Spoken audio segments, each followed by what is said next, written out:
This training program for telehandlers has been developed by the Elevating Work Platform Association of Australia, together with major industry partners. It does not attempt to replicate or substitute for any existing programs, but aims to create a safety awareness culture for EWPA members who are using or intending to use telehandlers.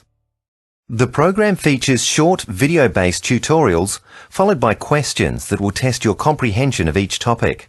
This information is provided to offer guidance and duty of care training on the safety aspects of operating telehandlers with standard forklift attachments. It is not to be taken as a statement of law and must not be construed to waive or modify any legal obligation.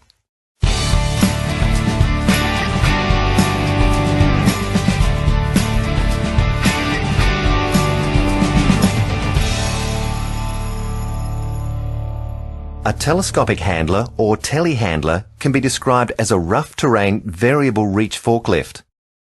Equipped with a telescoping boom, the telehandler is able to pick and place loads at distances in front of the machine as well as at various lift heights.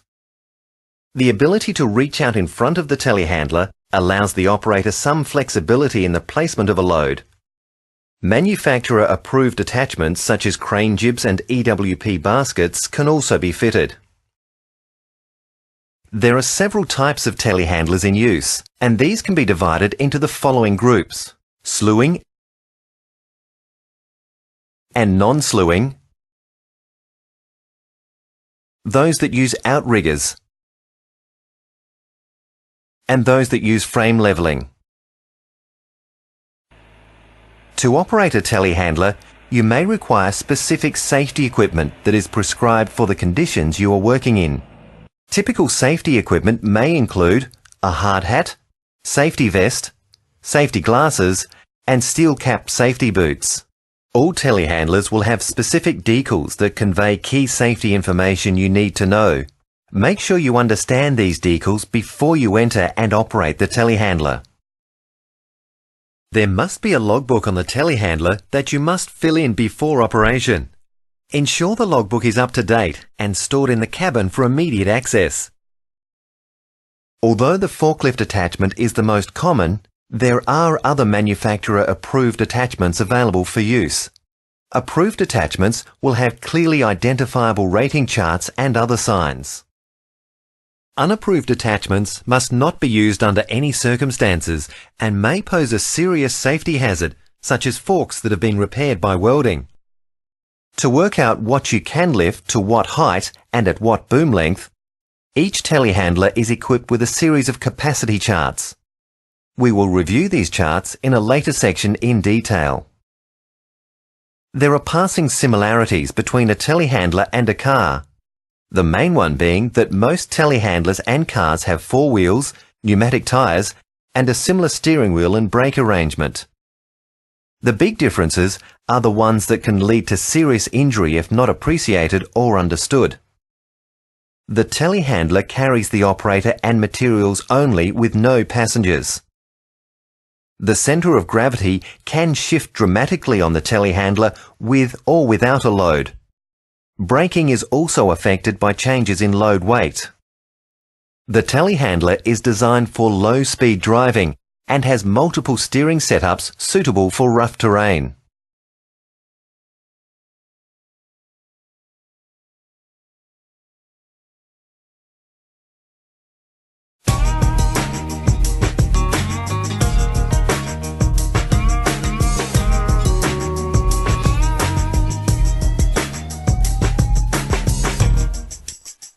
Before you operate the telehandler, learn as much as possible about the worksite and carry out a risk assessment. Walk around and inspect the surfaces over which you will be expected to travel. You should discuss site hazards and controls with the site manager before commencing work. Most importantly, you must weigh up the ability of the telehandler to perform the tasks required on the conditions of the surface and around any other obstacles or persons. Here are some of the common site hazards you may encounter: holes, excavations, drop-offs and culverts. Deep mud, soft soil and obstacles. slippery surfaces, oil spills and water. Unless you are certain that the depth of water does not exceed a safe operating level, do not attempt to drive through a body of water. Be careful whenever driving through wooded areas. Consider the extension of the load, the forks, boom and other parts of the telehandler when driving in a wooded area. Of all the hazards that you will encounter, one of the most lethal is power lines, which can be overhead, concealed within the structure of buildings, or below ground. Always check for power lines before you commence your task. Do not approach power lines, overhead or underground cables or other power sources with any part of your telehandler or load. The recommended distances are 6.4 metres from distribution lines and 10 metres from transmission lines. Check each state's regulations for details. In addition to power lines, there may be exposed or hidden gas and water services that can cause damage or injuries through contact. Make sure you know the location of all services before you start work. Telehandlers are powered by combustion engines that emit fumes that can be dangerous to others and yourself if in a confined space.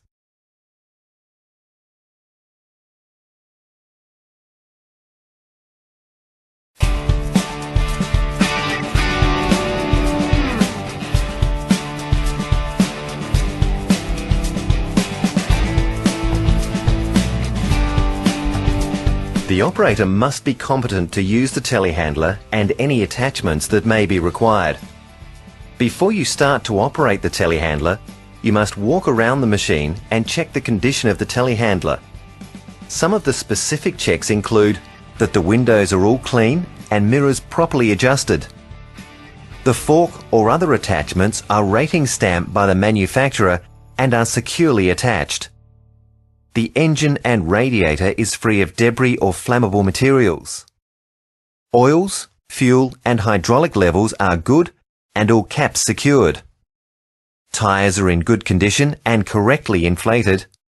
All lights, horns and alarms are correctly working. The next step is to check the rollover protection structure known as ROPS and the falling objects protection structure known as FOPS, which must be in good condition and free of damage. This protective structure is your main defense in an emergency situation and must be free of cracks or surface damage. Enter the cabin and continue your checking. Sit in the operator's seat. Adjust for comfortable operation. Fasten the safety belt securely around you. Position all controls in neutral. Be sure the handbrake is on. Make sure all switches and lights are working. Sound the horn to warn others in the area before you start the telehandler. Operating the telehandler requires you to learn and understand the controls inside the cabin. These will vary from machine to machine, and you should seek advice from a competent person before attempting to use the telehandler if you are unsure of any control functions. The next step is to check functionality and start the telehandler. Always ensure no one is under or immediately around the telehandler before you commence moving. Start the telehandler according to either normal starting or cold starting procedures as explained in the operator manual. In the event that a malfunction or abnormal condition is identified on the telehandler, you should park the machine on a level, safe area and then shut down and secure. Now that you're familiar with where the main controls are, you need to test them before you commence your tasks. These tests include telescopic boom extension, extend and retract, telescopic boom elevation, raise and lower,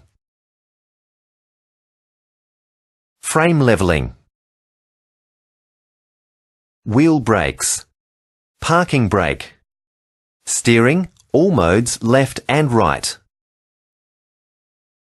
horn or backup alarm, fork or carriage tilt, transfer carriage if equipped, outriggers if equipped, check the load moment indicator or LMI.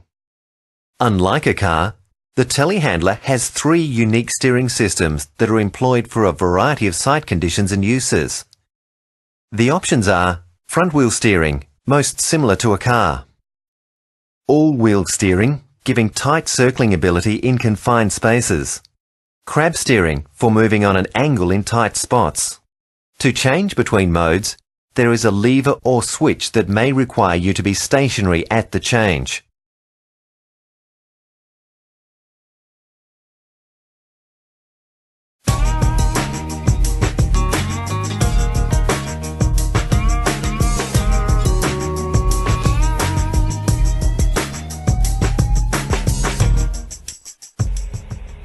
It is vital that visual awareness be given a high priority whenever operating a telehandler.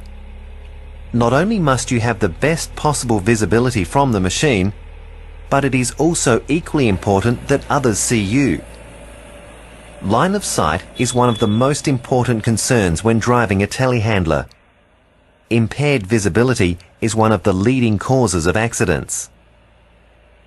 Typical line of sight obstructions include boom position in relation to the cabin, direction of travel, a load that exceeds the viewing height of the operator, buildings that obscure views of intersections, stacked cartons. Remember, other sight noises may prevent you from hearing any horn or warning device. In a confined area, such as a narrow aisle or between narrowly spaced buildings, remember to ensure that the load does not exceed the width of the space available. Watch for low doorways. Watch for pedestrians. Ensure that there is adequate lighting and ventilation. Exercise caution whenever entering or leaving a building, especially on bright sunny days. Allow time for your eyes to adjust. Always use your horn, slow down, and be prepared to stop. Speed should be determined by conditions. It is recommended that once a load has been placed on the forks, you should restrict machine speed to a maximum speed of 4 km per hour, which is walking speed. The ability to turn the telehandler safely entails many considerations. Among these are tall loads, which may be unstable in turns. Transporting wide loads may lead to problems when a turn is attempted in narrow passageways such as storage racks, between sheds or warehouses, or when travelling in heavily wooded or brushy areas. Be aware of the steering type or mode on the particular machine you are operating. To maintain vehicle stability, the fork assembly and its load should be lowered and retracted to a position as near to the machine and ground as possible. Driving a telehandler with the forks raised or extended can cause the machine to become unstable. It also increases the possibility of contacting power lines.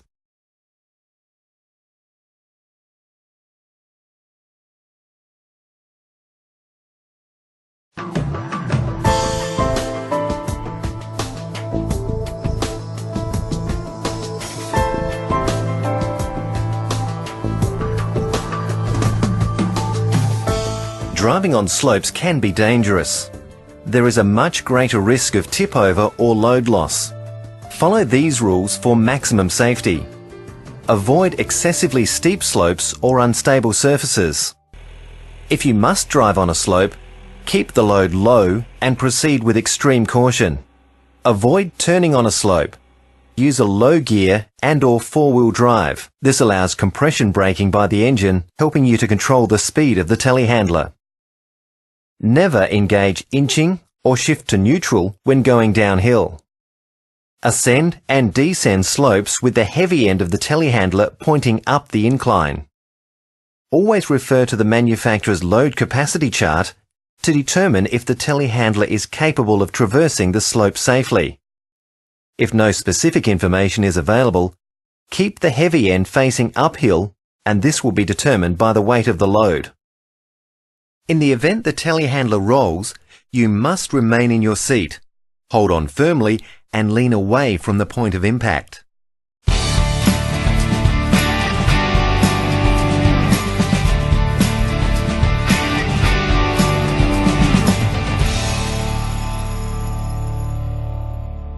It is best to be familiar with some of the basic concepts of telehandlers to understand what makes them stable and what to do to avoid a potential accident. The base upon which the telehandler stands is the two front tyres and a pivot point at the rear axle. The rear wheels are not part of the base because most telehandlers have an oscillating rear axle for travelling over uneven ground.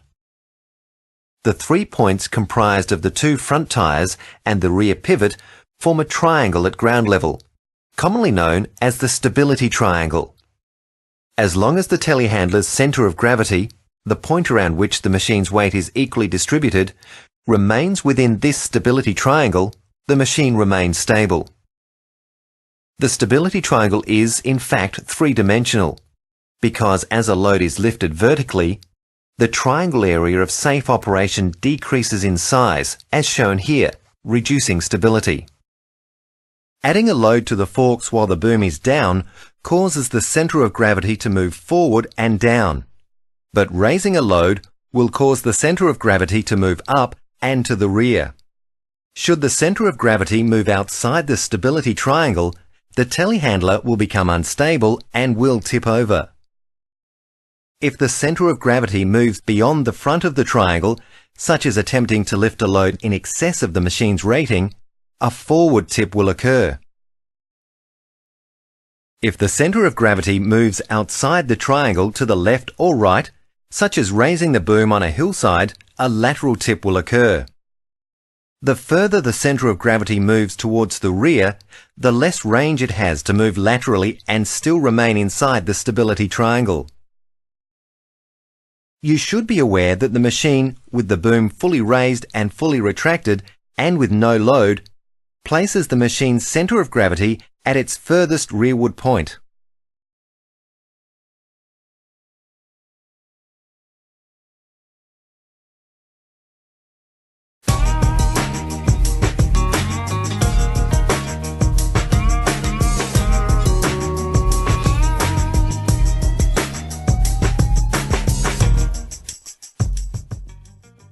Before lifting a load, check that it can extend to a distance required to place the load safely at its destination. For example, a telehandler rated at 3 tonne at 600mm centres is based on the unit being on firm level ground and the boom fully retracted. If the materials you need to lift have no weight identified, you must consult with the supplier or a competent person who can provide the correct weight before attempting to lift it. After assessing the load and determining it is safely secured to move, position the load on the telehandler forks so that the load is horizontally centered across the forks.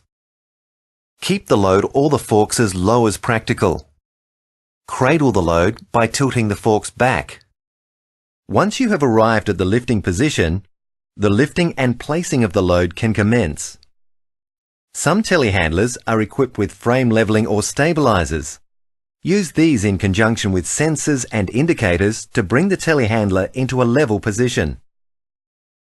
Make sure that the landing point can safely support the weight of the load. The landing point is level, front to back and side to side. You should lift the load by raising and extending the boom up to the landing position.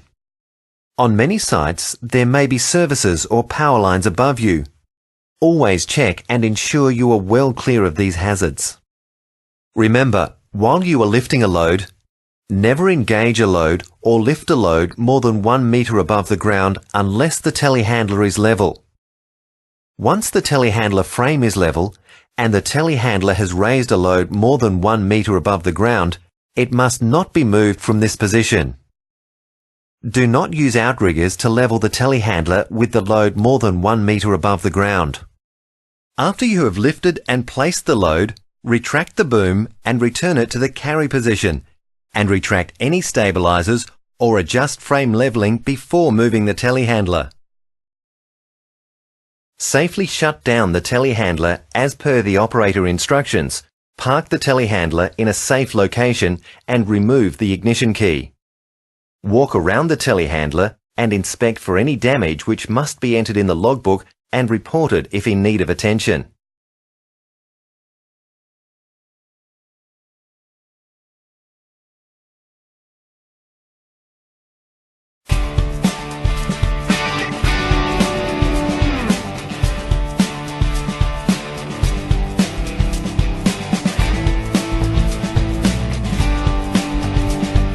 To determine if an attachment is approved for use on the specific telehandler you are using, the attachment model or option number on the attachment identification plate must match the attachment number on a capacity chart located in the operator cab.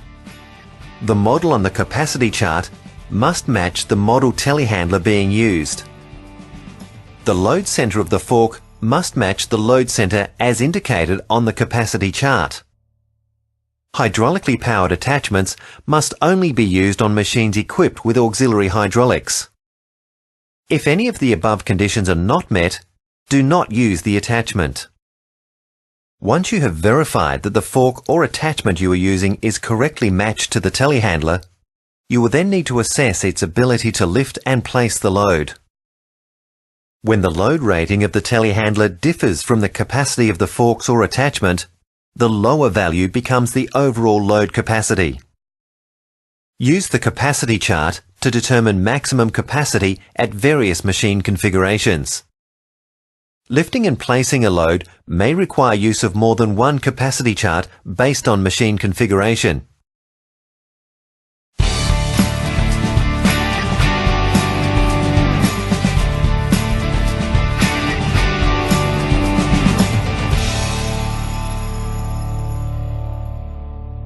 Without load charts, there would be no way of knowing just how high and how far we could lift a load.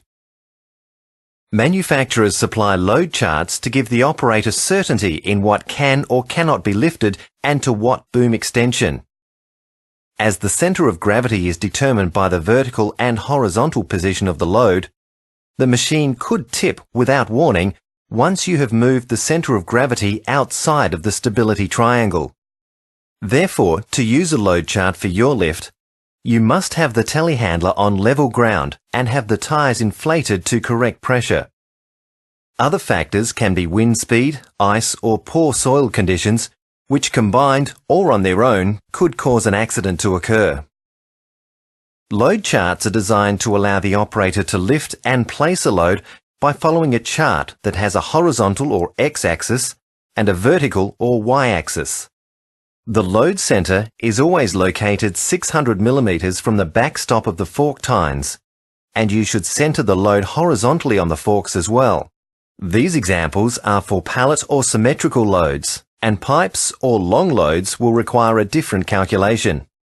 Telehandlers with stabilizers will often have a higher lifting and extension capacity and a bigger stability triangle in the forward direction. Where the horizontal distance and the vertical height combine to match your boom extension and lift height, an angle is shown on the boom arm. As the boom is extended, numbers or letters will indicate the amount of extension. For instance, the chart shows if we simply extend the boom horizontally in front of the telehandler, the weight that can be supported reduces dramatically. In this example, the weight that can be supported at a 2-meter horizontal extension is 4,000 kilograms, but at 9 meters, it reduces to only 1,250 kilograms. The chart shows that if we extend a 4,000 kilogram load straight up with no extension of the boom, we can lift it to 6.27 meters. If we extend the boom out forward, the lifting capacity drops immediately by 25% to 3,000 kilograms. The further the extension forward at height, the more the reduction of lifting capacity, as shown here.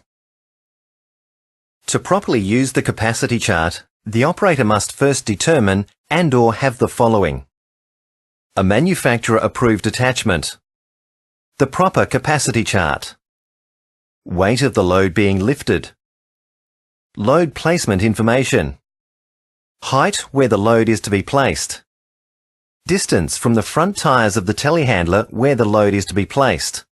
On the capacity chart, find the line for the height and follow it over to the distance. The number in the load zone where the two cross is the maximum capacity for this lift. If the two cross at a division between the zones, the smaller number must be used.